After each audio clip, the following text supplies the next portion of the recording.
Now I'm going to ask you to explain a typical day in your life, like the life of an elephant keeper.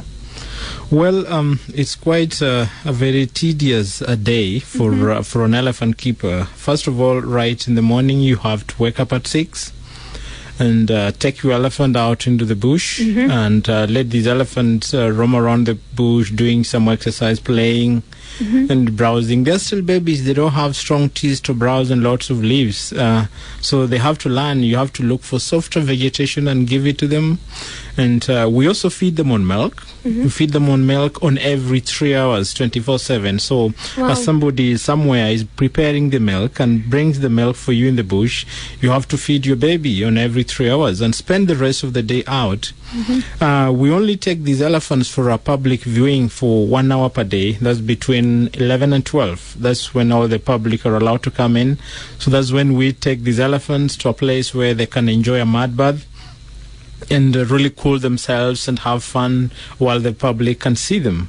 And so that only lasts for 1 hour, and then the elephants go back into the bush, Nairobi National Park, in the company of the keepers. They always have to be with somebody, so that's why the keepers have to be with them 24/7. The keepers will spend the rest of the day with them in the bush until 5 in the evening. That's when the keepers will bring them back for bed in their stables. And every elephant has got one stable. Every elephant spends in that stable a night with a keeper. But a different keeper, so that they don't get attached to the same person. Right. And we spend a night in the rooms because these elephants need to be given the care that is given to human babies. They need to be fed on milk on every 3 hours in the night as well. So that's why we need a keeper there to wake up every 3 hours and feed these elephants. Amazing. We need to make sure that these babies are kept warm. Because they're very much susceptible to pneumonia, and it is proved tricky to treat pneumonia in elephants. It's tricky because they don't show any signs earlier when they've got pneumonia, so that somebody can start treating them. So, and they can't show these signs because the lungs of an elephant are attached to the rib cage, so they cannot cough, they cannot sneeze. You can't see that earlier and start treating them. So that is why we insist on keeping them warm, letting them spend a night in a room, having a keeper there to cover them with a blanket when they lie down to sleep, just to ensure that they are kept warm. Then also a keeper needs to be there for the purpose of keeping them company.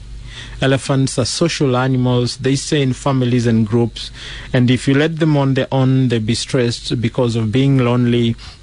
And so they need the company of the keepers. So that is why we need to be in their rooms in the night every now and then. So until 6 in the morning, that's when we take them out again and start a fresh day. So it takes a keeper about 24 hours to be with an elephant, and that is what a keeper does. And you have to be committed in order to do that. You need to like it. Otherwise, if you don't like it, then you'll find it very difficult being in the bush. And also being in a room with an elephant in the night. So that is a typical day of an elephant keeper with an elephant. It's a very busy day. It is. And just to ask you, I mean, you mentioned you spend a lot of time with the elephants in the bush as a keeper.